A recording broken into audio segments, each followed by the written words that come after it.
que notre société, on l'a présenté France Gallo, nous on s'appelle la société d'encouragement pour l'amélioration des races de chevaux. Parce que le but de la course, c'est les bases. Le but de la course, c'est de trouver le meilleur poulain, trouver la meilleure pouliche, d'avoir le meilleur croisement, etc. Et de ce fait-là, meilleurs sont les chevaux, plus vite ils vont partir en A, parce qu'ils ont à la limite plus de valeur en étant étalon ou en étant bête cuisinière. C'est comme on dit quelquefois la course à la course. L'objectif de partir en race, c'est pour avoir Pour les faire des petits qui soient meilleurs que leurs ancêtres, c'est entre guillemets l'amélioration de la race. C'est comme si on croisait un petit polytechnicien et aussi une polytechnicienne pour avoir des petits polytechniciens encore meilleurs, etc. On a clairement une question d'avis.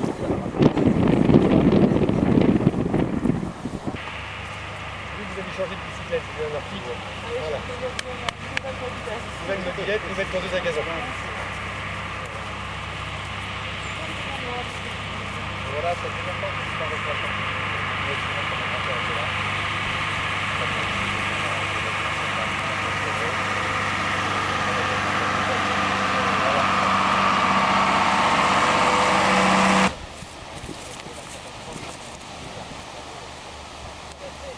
Le rapport les hommes-cheval est très important.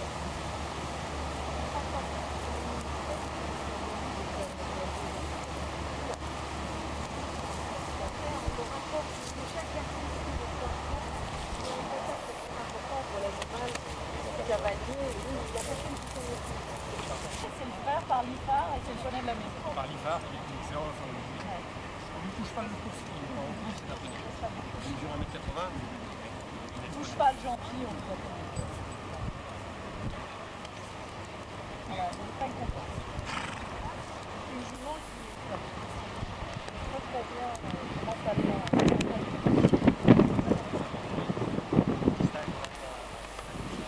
Parce que par son comportement, vous voyez là, elle n'est pas du tout gênée d'être là et tranquille. Vous avez des chevaux, vous n'êtes pas là.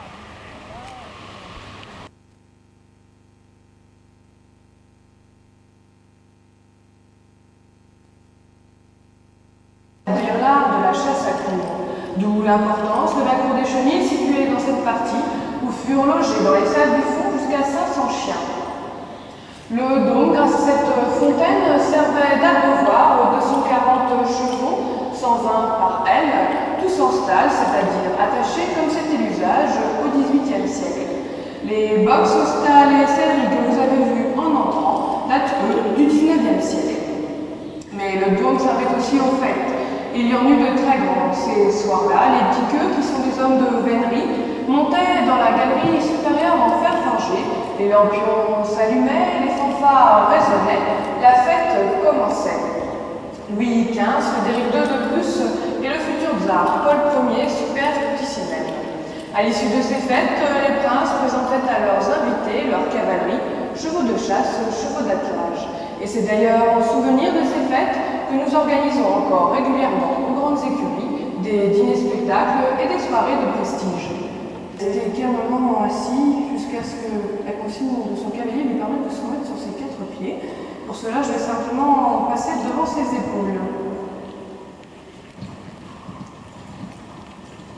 Et comme l'exercice est bien réalisé, on recommence. Alors ces petits mouvements de...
Malheureusement, elle passe assez aujourd'hui. Oui, mais ce soir.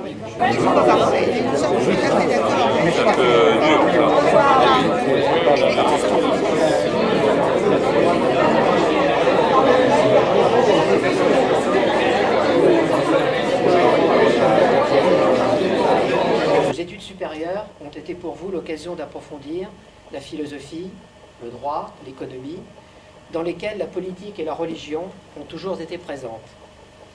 Votre premier mémoire sur saint Thomas et le bien commun nous révèle un prince philosophe. Votre deuxième mémoire sur le poids des USA dans les organisations internationales nous fait découvrir un prince moderne.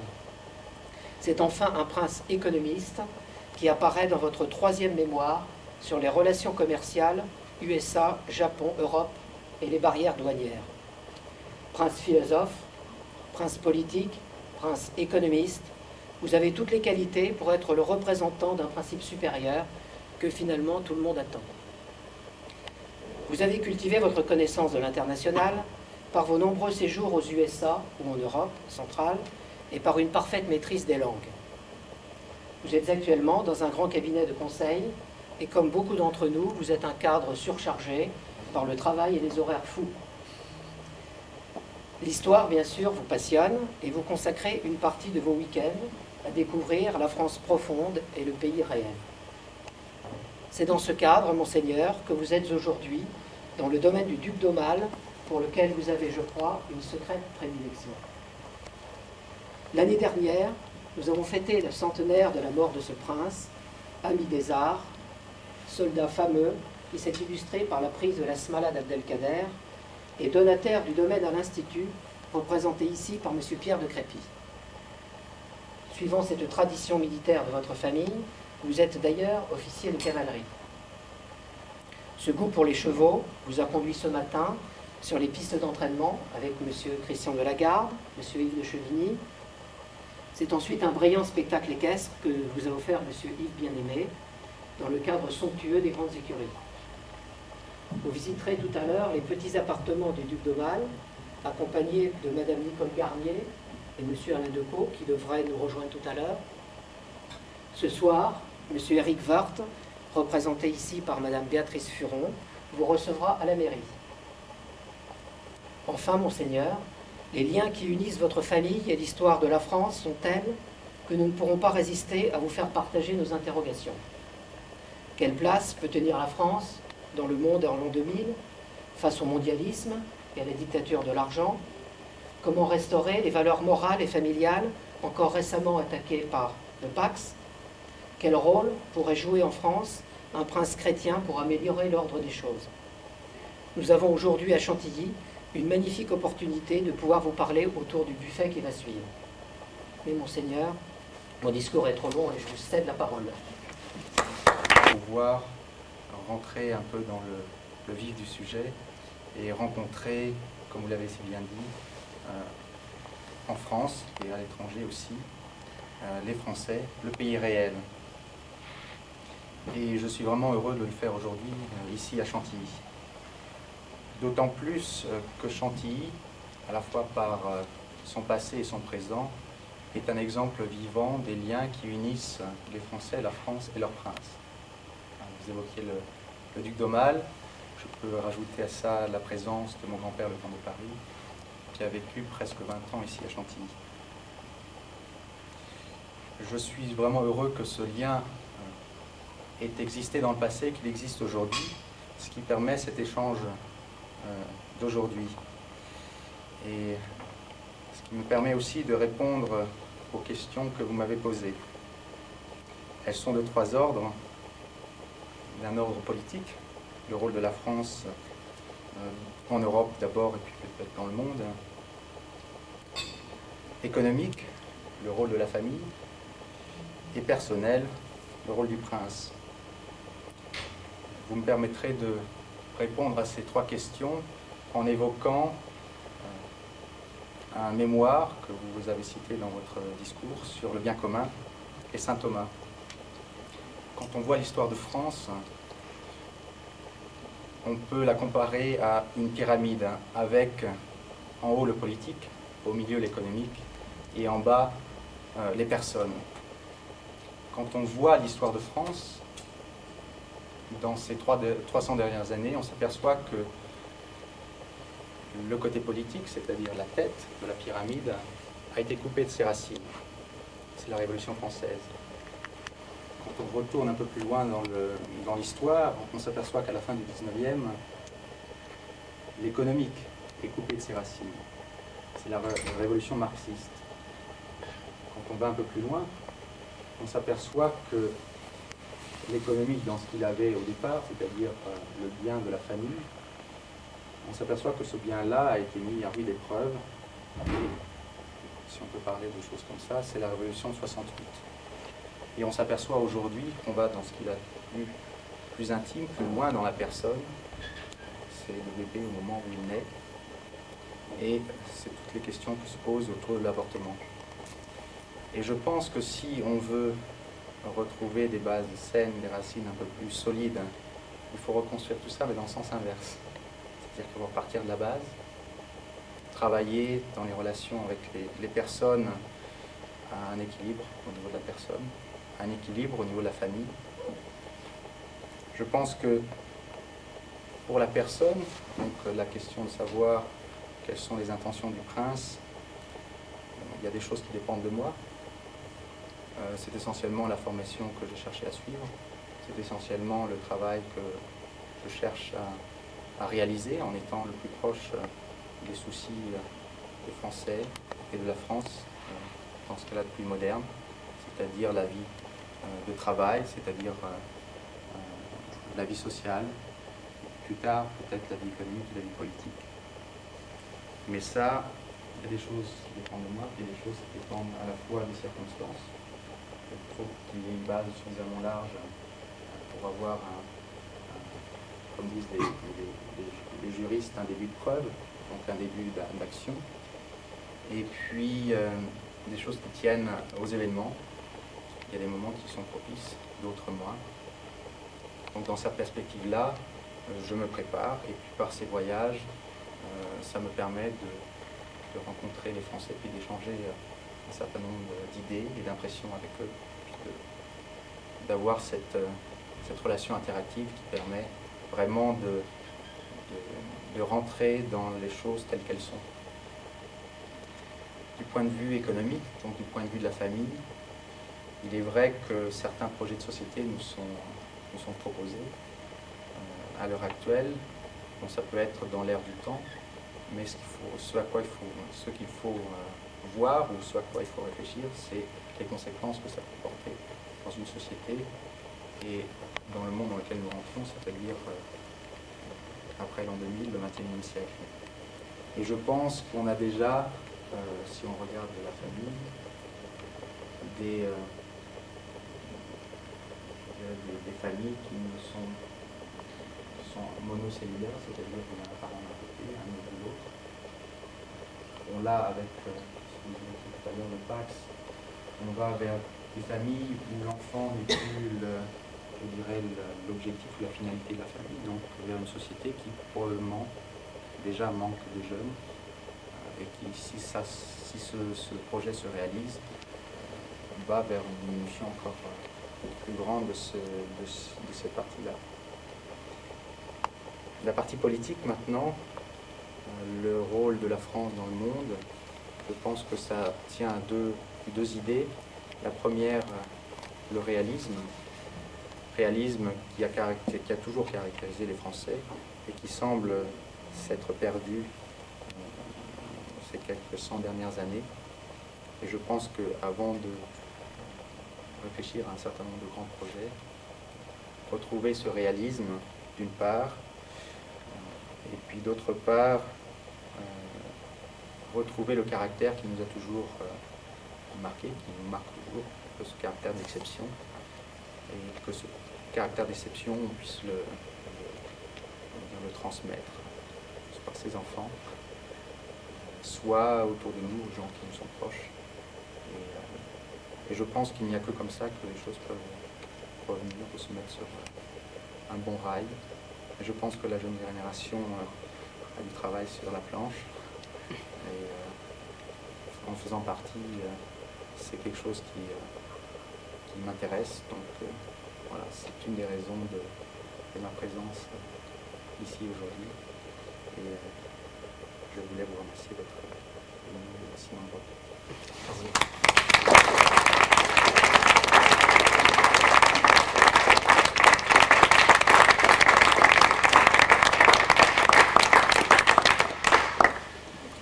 Donc le buffet nous attend. Bravo. En fac, vous allez dans quel endroit? J'étais à la fac à Paris, et il y avait des grandes classes de gens qui préparaient Saint-Cyr. J'en ai fait aussi.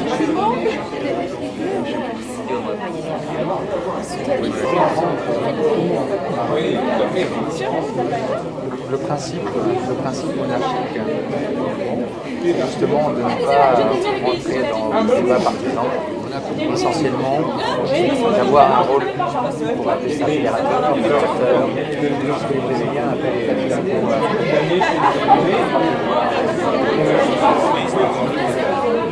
législatif, le quatrième, c'est le pouvoir monarchique, c'est un pouvoir fédérateur. Pacificateur, unificateur. Donc on ne peut pas rentrer, si on commence à rentrer dans ce débat-là, on renonce à ces principes.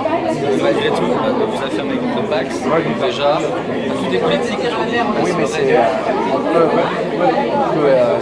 peut être contre le Pax, c'est une droite, une gauche. Mais pour la diffusion des idées, après, on termine quand même une couleur.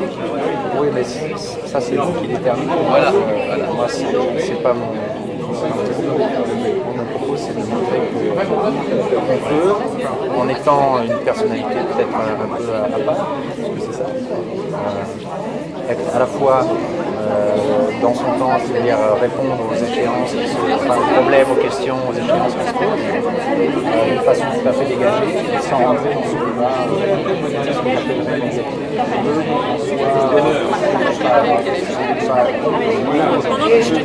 Oui, tu as une amie qui s'appelle Bénédicte, qui est celle Bénédicte là.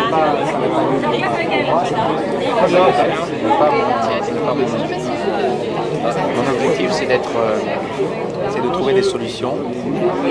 On parlait de cet aspect de la famille, c'est de réfléchir et de se dire, bon, demain, élargir le cercle. Dans quelle société j'ai envie de vivre?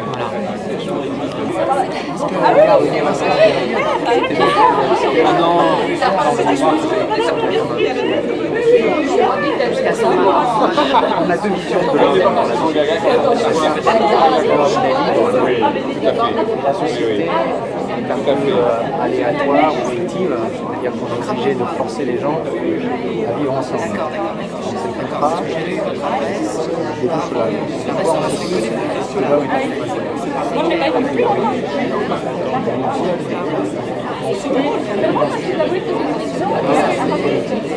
C'est le prolongement naturel.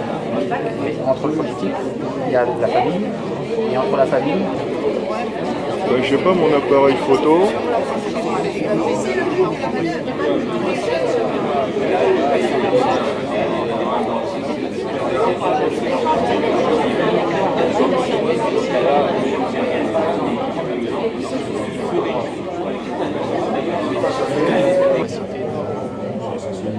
développer dans cet environnement-là.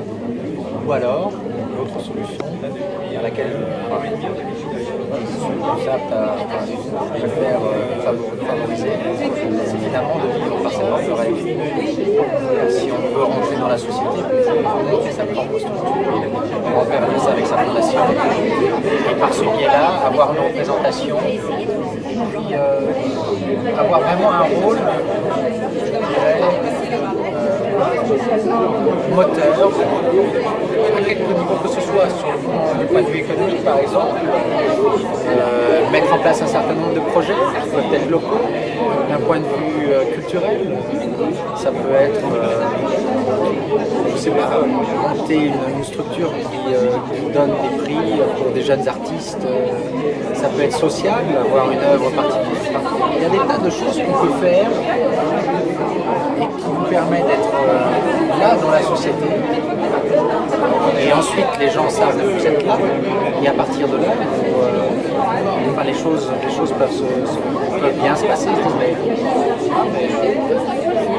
Il fait des choses intéressantes. Ça peut être peut-être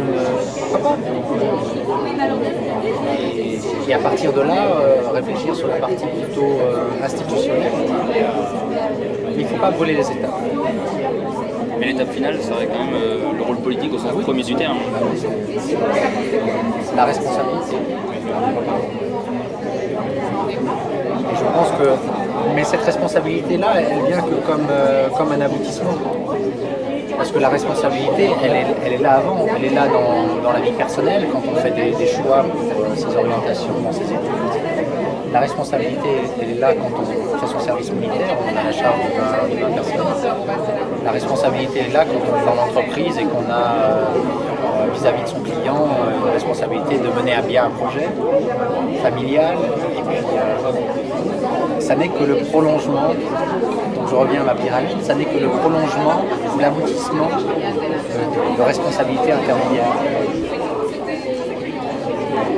Et vraisemblablement en France, il y a quand même une partie de la population qui par sensibilité se rattacherait aux valeurs monarchiques ou aux valeurs qui ont été proposées au moins dans les siècles passés. Est-ce que vous pensez que toute cette masse de la population est capable de se mobiliser autour de votre personne, par exemple? Ça sont des éléments sur lesquels j'ai peu de maîtrise, parce que ça ne dépend pas de moi. La seule chose que je peux dire, c'est qu'il faut qu'il y ait une base suffisamment large pour pouvoir avoir, je dirais, comme disent les juristes, un début de preuve, ce que je disais tout à l'heure. Il faut au moins qu'on estime une base suffisamment large pour qu'il y ait au moins un écho. Et ça, le but de ce genre de déplacement, c'est d'élargir cette base. Et après, peut-être avec fort de cette base-là, essayer de poursuivre le travail sur une base un peu plus large. Pour remonter à la France, que les valeurs monarchiques, c'est pas forcément toujours en désuétude, même dans le monde actuel. Je pense qu'il y a des gros... Mais il y a des événements comme ça qui viennent se greffer. Il y a eu une émission sur la 6, il y a eu l'anniversaire de mon grand-père. Peut-être ce sont des petits coups d'œil. Même parfois, justement, c'est peut-être un peu déformateur. Peut-être après, on peut rentrer dans un travail un peu plus sérieux qui est vraiment... Mais là, j'ai quand même un travail de réhabilitation, de réhabilitation quand même de toutes ces valeurs et de toutes ces idées vis-à-vis des mentalités de peuple. Et la réhabilitation passe par l'exemple qu'on donne, non pas par la persuasion qu'on peut avoir vis-à-vis des... Parce qu'on rentre alors dans un débat d'imposition et les hommes sont en liberté, il faut respecter cette liberté. Et je pense que le seul moyen de leur montrer qu'on peut cesser, c'est d'être soi-même cohérent avec les principes qu'on représente. Et puis aller au-devant des gens. Discuter avec eux, voilà, comme aujourd'hui. Vous avez des projets ensuite d'ampleur un peu plus nationale ou régionale, passer au travers des médias, peut-être la télévision. Vous préférez d'abord travailler sur la base Oui, moi j'ai toujours préféré. Je suis assez rural dans l'esprit. Je pense que le malheur pour les hommes politiques actuels, c'est qu'ils se disent on va commencer en haut de la pyramide. C'est-à-dire qu'on va vivre dans un monde où on s'échange des idées et ça ne marche pas. C'est à tel point qu'on a il y a, je sais pas, 60% des gens qui votent. Enfin, c'est un signe. Hein.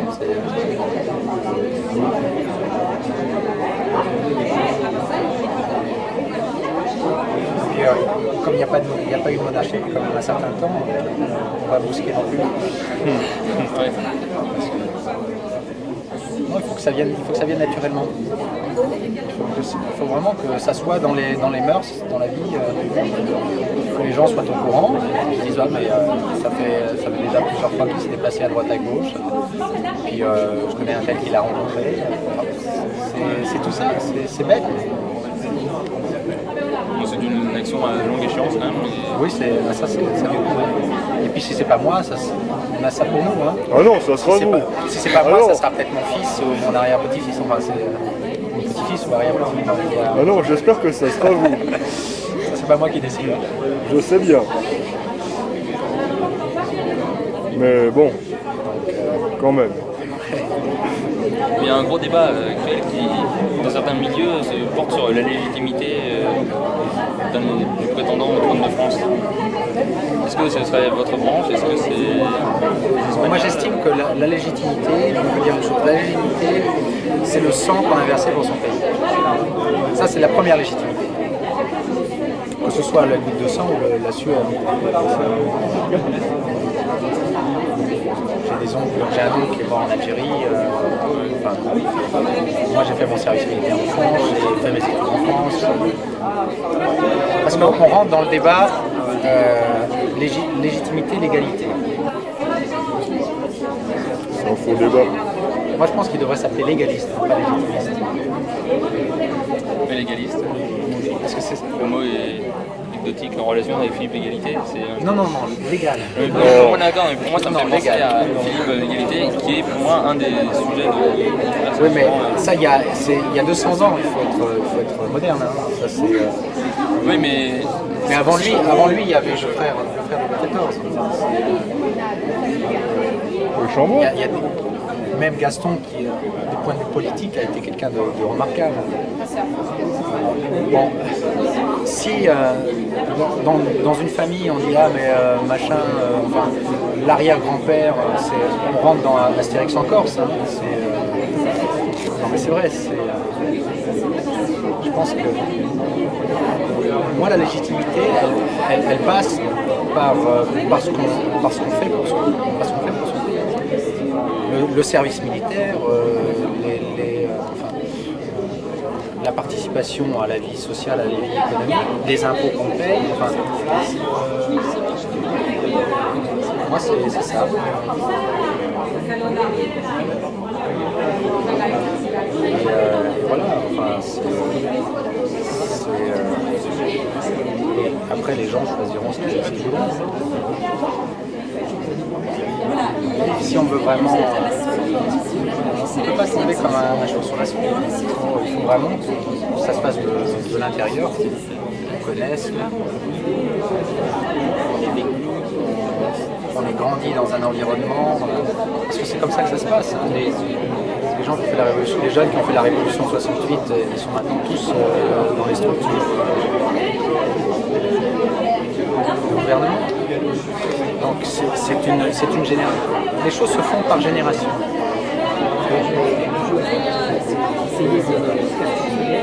Et puis à la mort du comte de Chambord, le comte de Chambord n'a pas été plus clair. Pourtant c'est le dernier grand français.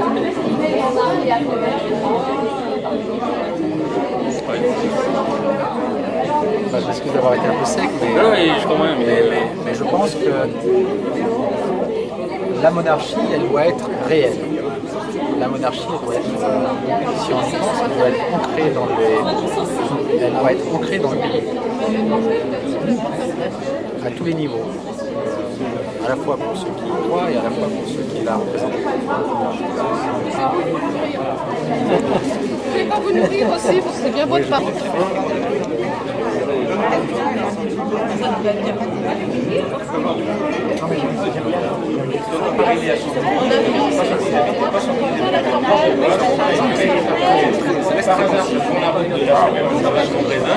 Je suis tombé de la photo Turquie, ça devait être en 1960. Je me souviens.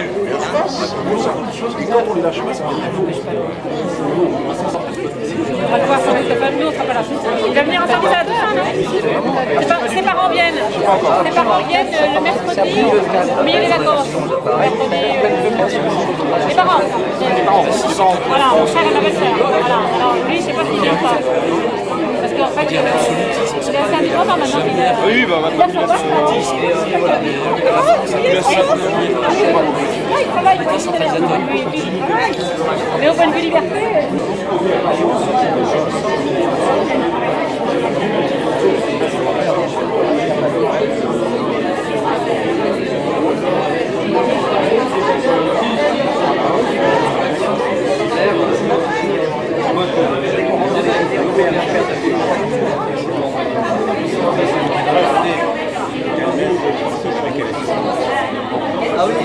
Comment étaient les premiers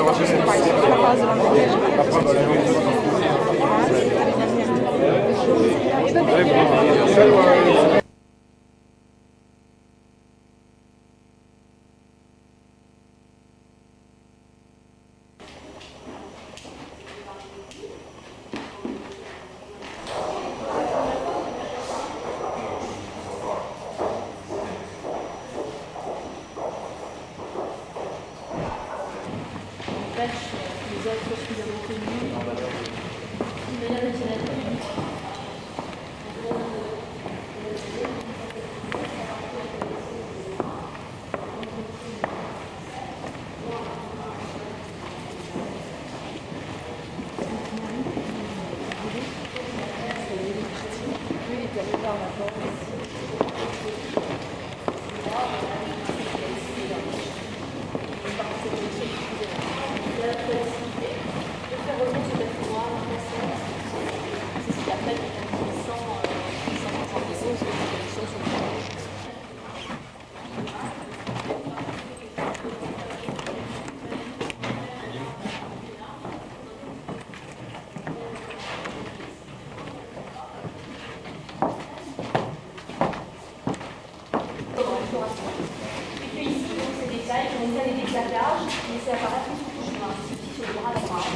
Alors j'ai réalisé du thème du tableau, c'est la thématique et c'est la Genèse. Et c'est donc le couple d'Abraham et de Sarah. Donc Sarah est stérile, elle est très âgée et lui amène sa jeune servante égyptienne Agar. Et donc il a un enfant Ismaël. Ah donc c'est l'ancêtre de la maison. Ah oui, vous savez raison. Et alors ce truc est assez rare dans la peinture occidentale, c'est Homère l'a traité 400 fois. Je me suis amusée il y a consacré un panneau aux autres versions de ce thème comique d'un enregistrement. Donc vous voyez toutes les dégradations qui se produisent sur le tableau. Et puis aussi dans les très précis du tableau, on peut voir apparaître des revanches. Par exemple, on voit très bien la peinture débordait de la décision finale de l'artiste. Ensuite, ici où un autre repentir. Par exemple, le rouge descendait, le personnage beaucoup plus bas. On l'a laissé très légèrement transparaître. Quand on le sait, on l'aperçoit. C'est un choix de restauration. On se dit que l'artiste avait hésité, qu'on a laissé le repentir. Il n'est pas trop gênant, apparaître discrètement. Des dessins qui avaient dû être décrochés pour raison technique de conservation. On avait rapproché différents portraits de la famille d'Orléans qui nous avaient été donnés postérieurement. Donc il n'y avait pas là un frein dans le Et la technique de ça, c'est donc ça qu'on fait Oui, c'est qu'il y a une miniature. Ici, les plus célèbres, c'est les très riches œuvres du duc de Berry qu'on ne voit jamais. Moins connu.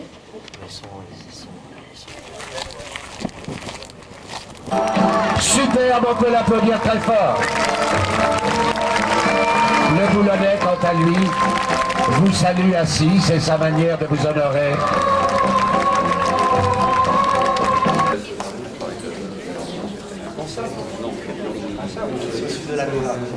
On peut envisager, effectivement, je pense, la remise en état du...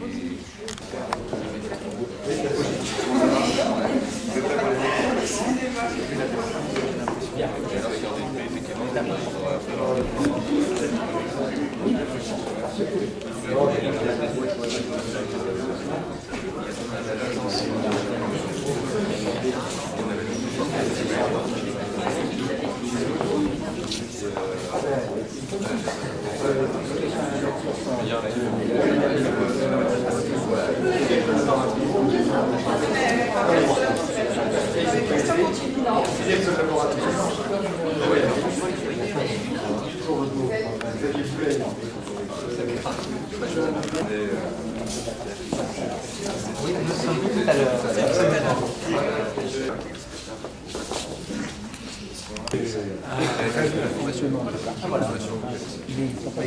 passe de la jeunesse, pas avec nous, hein, mais avec ce qu'on représente.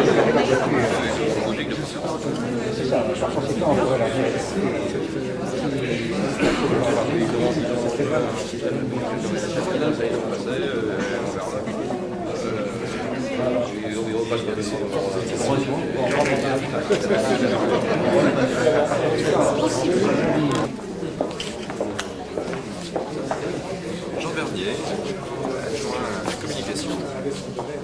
Jacques Perrois.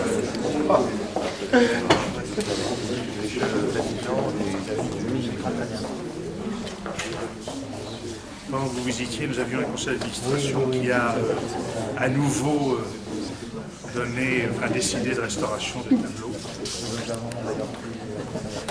Voilà, non mais c'est pas grave, on avait décalé, on avait traité ces problèmes, on savait que vous voyez, on avait traité ces problèmes en début d'après-midi pour qu'elle puisse être... Voilà. L'avoir laissé comment à l'avance. Je propose de dire un petit mot et puis...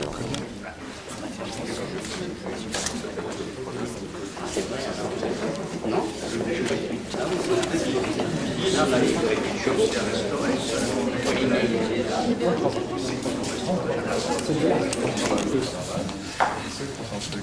Écoutez, Daniel, nous sommes très heureux de vous recevoir dans un cadre plus strict et plus formel. Je me réjouis avec tous les élus qui sont ici et puis je crois tous les citoyens de Chantilly, notamment ceux qui vous ont invités. Je me réjouis de votre visite parce qu'elle est d'abord très naturelle et puis aussi parce qu'elle est porteuse de symboles. Alors elle est très naturelle parce que votre famille est attachée à Chantilly depuis longtemps. Donc vous n'êtes évidemment pas un étranger ici. Vous êtes chez vous, dans cette région. Et vous, au travers de votre famille, avez beaucoup fait pour cette région.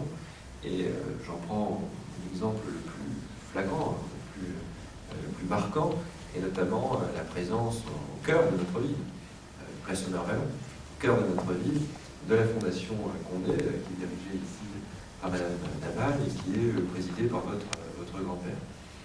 C'est une fondation extrêmement marquante dans la vie cantilienne, puisque nombre de personnes âgées aujourd'hui, finalement, ils trouvent leur dernière demeure, si je peux dire, tant dans la maison de retraite que dans la partie plus médicalisée. Et le travail qui est réalisé par votre grand-père dans cette maison, et à travers le conseil d'administration qu'il préside, est un travail de longue haleine, et qui est un travail qui est également moderne, en ce sens que la Fondation est une fondation pleine de projets. Et donc je trouve que, à la fois historiquement, mais aussi parce qu'elle se trace, ou elle se lance dans l'avenir, je voudrais vous dire merci pour cela, et merci aussi, bien évidemment, au comte de Paris. Je trouve aussi que votre séjour est naturel, puisque nous sommes sur une terre de France extrêmement associée aux différentes familles régnantes de France, quelquefois avec les hasards aussi de l'histoire de France, mais des cousins du roi au duc d'Aumale, nous avons beaucoup ici à garder en héritage et à transmettre à nos propres enfants. Nous essayons modestement, en liaison avec l'Institut de France, nous essayons modestement à Chantilly, tout comme dans notre communauté de communes. Je salue la présence de Jean Bonnet, qui est l'un des membres actifs. Nous essayons de préserver cet héritage. Je pense que c'est un terme probablement qui évoque beaucoup de choses pour vous. Nous essayons de préserver cet héritage, bien évidemment, pas de l'entourer d'une série de fils de fer barbelés, de le conserver de la manière la plus stupide qu'il soit, mais plutôt de le conserver en le changeant, en le modernisant, et en considérant que c'est probablement la meilleure manière de le préserver. L'héritage doit évidemment être un héritage dans son temps, et un héritage qui respecte les états d'esprit. Et nous le faisons ici ou là, dans cette ville, avec nos modestes moyens, tant sur l'embellissement que sur la mise en place d'un certain nombre de services à notre population, service qui, quelquefois, il y a encore plus d'une centaine d'années, était parfois rempli par le duc d'Aumale ou par ses propres services. Donc, nous essayons vraiment à Chantilly de conserver cet héritage et de conserver que Chantilly, finalement, l'image de notre ville dépasse un peu ceux qui la dirigent, qu'on n'en est que des passagers, et que finalement nous devons tout faire pour la préserver, l'embellir, et évidemment lui assurer cette pérennité dans le futur. Je voulais aussi vous dire que j'ai été invité, quelques-uns je pense ici, aux 90 ans de votre grand-père, à Amboise, nous y sommes d'ailleurs vus, et que nous l'avons d'ailleurs publié dans notre bulletin municipal. Pourquoi ? Simplement parce que je ne suis pas coutumier du fait, on voit un peu ma photo en action dans un certain nombre de bulletins municipaux, mais j'avais considéré que c'était quelque chose d'assez marquant que d'être invité aux 90 ans du comte de Paris, et qu'il fallait le dire ou le montrer à nos administrés, et montrer le lien qui était entre la ville, le lien institutionnel, pas entre le maire et le comte de Paris, mais le lien institutionnel entre la ville et Monseigneur, et que ce lien perdurait, évidemment perdurerait, et que l'état d'esprit et l'ambiance de cette réunion familiale, si j'ose dire, si vous me le permettez, était tout à fait exceptionnel, puisque j'y ai même remarqué que c'était un groupe de Chantilly qui en assurait l'animation musicale, tout surpris de voir cela, avec les chapeaux médiévaux, je les connais, cela, je me suis aperçu que c'était des musiciens cantillans, et il y avait comme ça, probablement, des personnes venues de tous les horizons que peut côtoyer le comte de Paris. C'était un très grand moment, et mon épouse et moi, on avons gardé un souvenir à la fois ému et puis heureux. Donc, pour tout cela, nous tenions, à la ville de Lille, à vous recevoir très amicalement, féliciter ceux qui ont organisé cette journée privée, mais qui, à travers votre personnalité, pour un côté ou un caractère un peu public quand même, difficile de s'en éloigner, pour un côté un peu public, et vous dire tout simplement, Chantilly, très heureux de vous avoir aujourd'hui, et que vous êtes ici, bien évidemment, chez vous.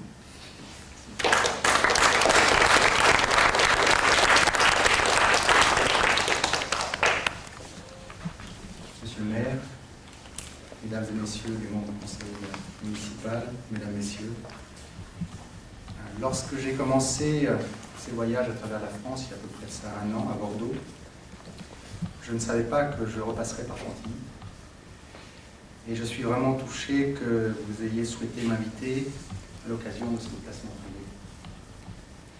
Et je reste très sensible aux mots que vous venez de prononcer.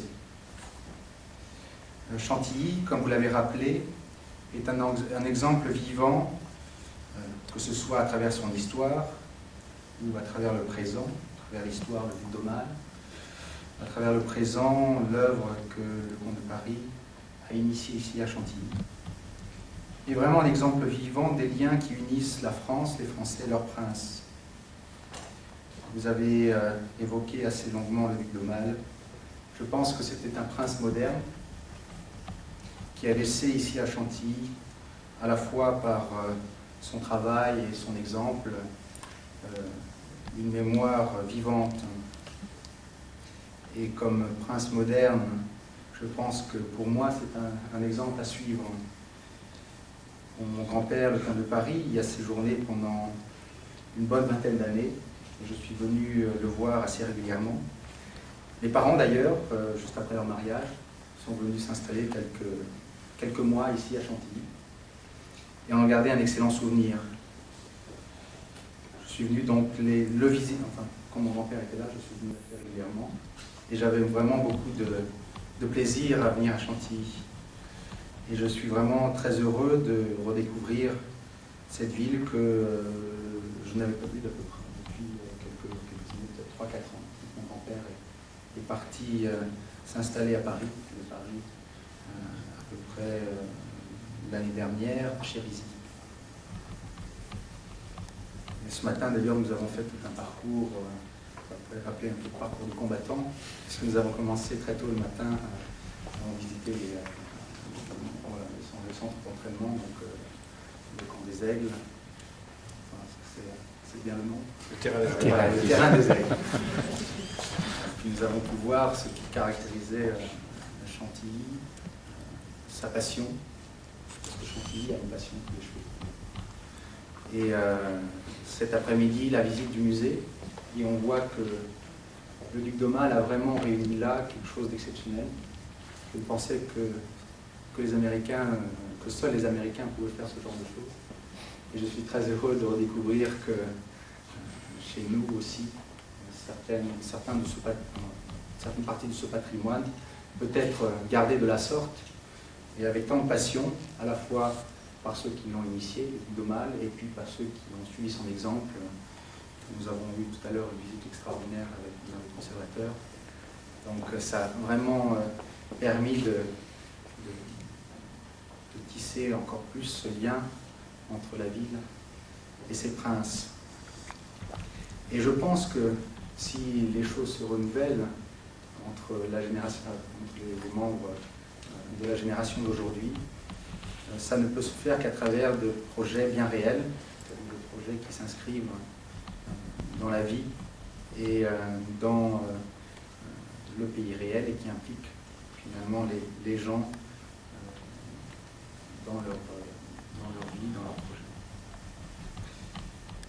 Et le fait que vous m'ayez invité à l'occasion de cette visite privée, et donc je vous remercie de cette occasion que vous m'avez donnée de vous exprimer mes remerciements et de cet accueil chaleureux que vous m'avez réservé. Vive Chantilly, vive la France.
Et l'été dernier, j'ai discuté avec un Américain, il m'avait dit, écoutez,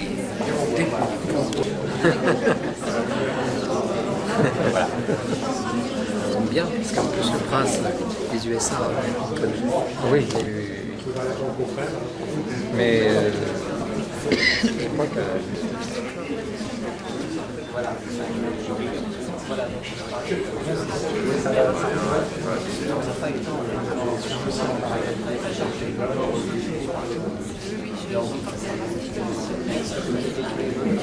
J'avais essayé de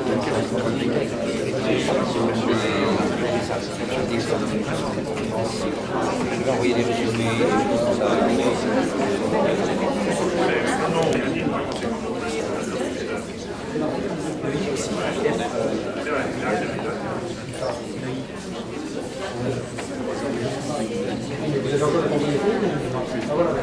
Il y avait encore.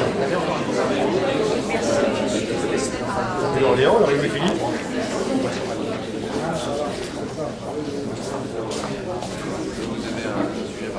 Oui, je travaille sur l'euro. D'accord. Je fais le passage à l'euro des banques de marché. Là, j'ai des week-ends assez chargés. Parce qu'on fait des simulations.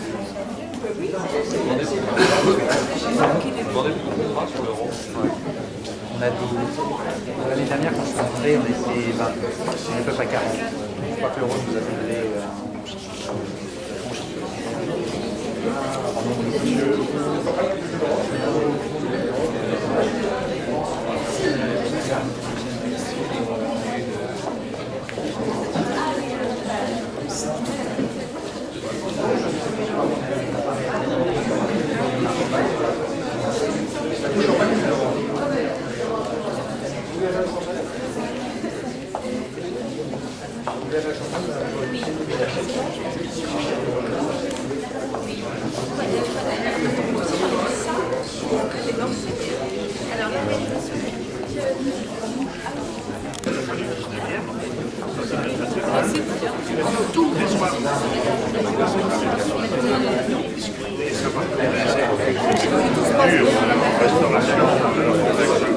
Conservation, pas la restauration plastique. Non, on va l'enfoncer pas, mais je suis très limité.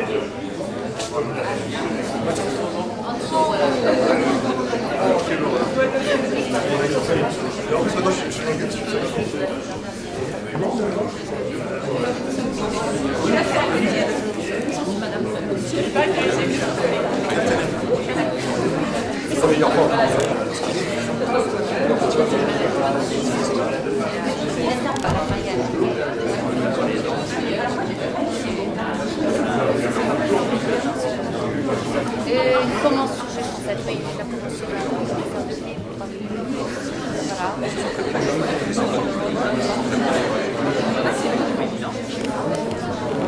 oui, tout à fait. Tout à fait. Et vous voyez, au niveau de ce que je dis, on a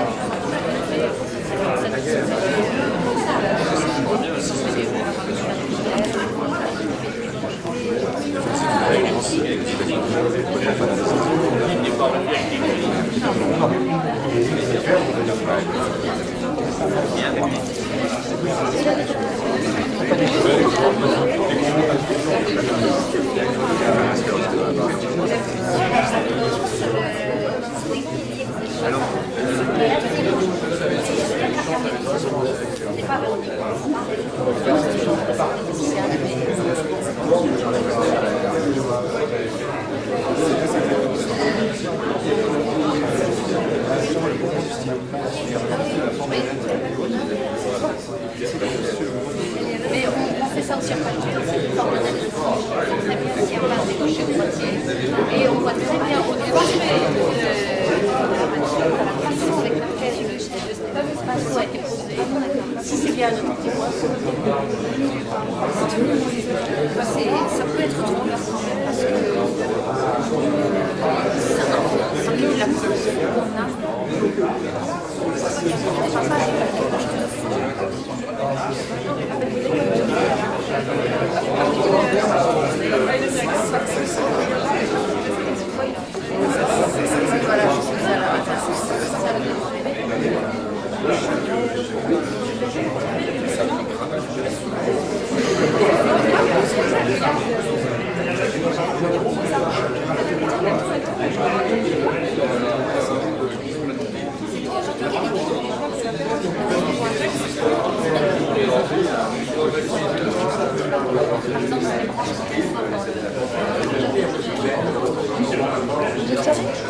C'est bien.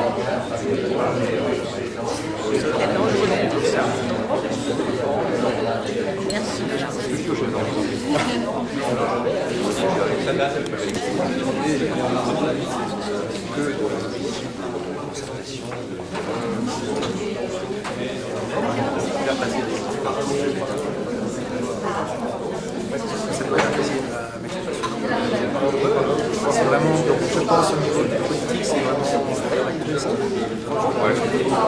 là où on mesure le mieux.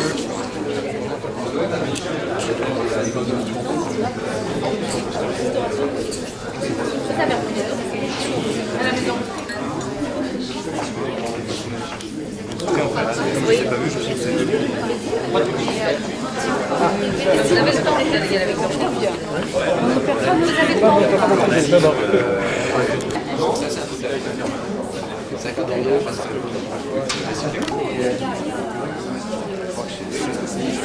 je croyais que vous vouliez voir derrière.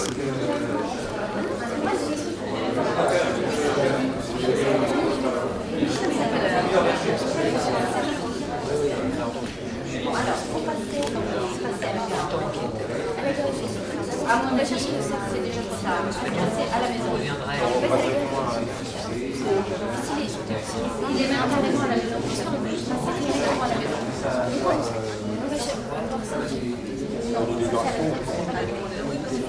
Il avait c'est sûr.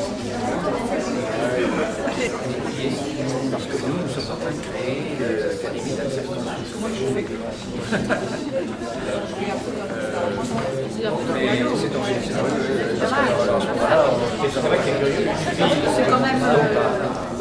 C'est tâcher de promouvoir, parce que ça fait partie de notre image de marque et plutôt orangeuse. Il y a quand même pas mal de touristes qui viennent à la une approche.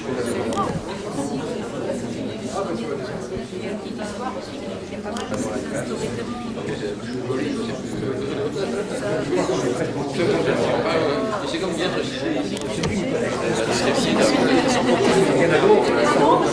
L'hypothèse, elle est...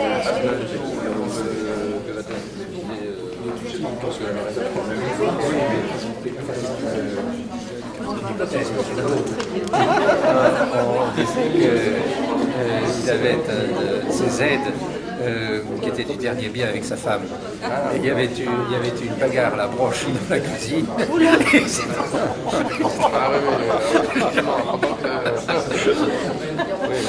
Pour la postérité, il faut que ce soit la marée. Alors, c'est C'est impressionnant, ils font ça avec des attelages, avec des percherons, des bosserons, enfin non, des bosserons c'est un chien, enfin bon, disons des gros chevaux. Ah mais le fameux... Oui, la course du poisson, ça va tous les 2 ans, ça, oui, c'est intéressant. Ça démarre où alors ça démarre de Boulogne, il vient pratiquement jusqu'à ici, parce qu'après... Ça devait être formellement intéressant. ils peuvent être à la fois les utilisateurs. De toute façon, c'est une pensée, je dirais.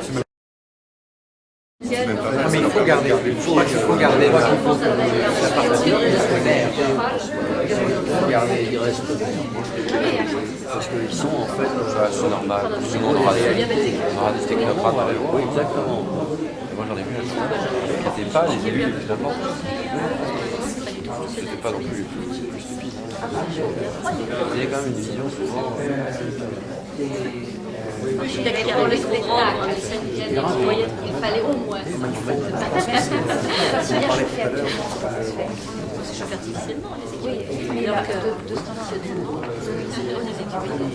non, mais dans des box, dans certains des box avec des petits poids, ça les gars, il n'y a pas de... Il me semble que certains...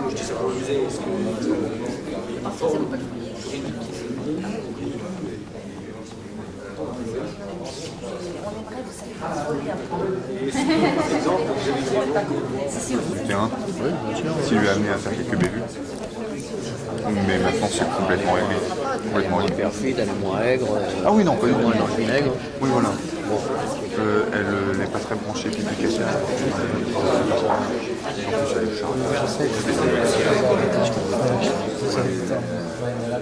Ce qui n'était pas le cas pour la précédente. Vous souriez de la vie, vous voyez courrier encore.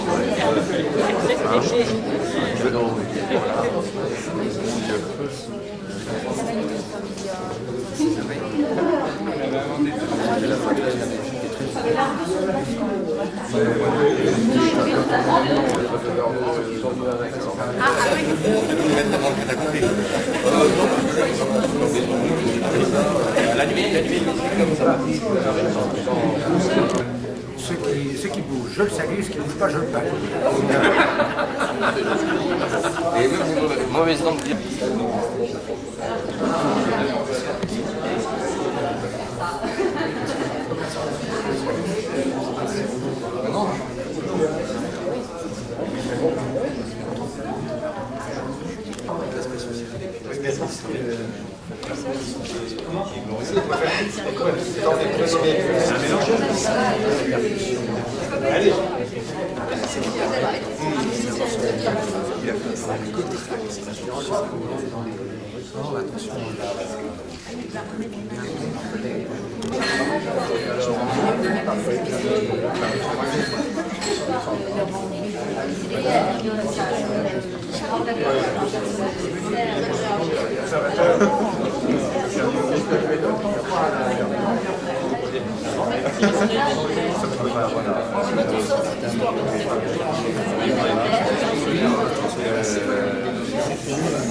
Mais ce phénomène-là est arrivé un certain nombre de fois.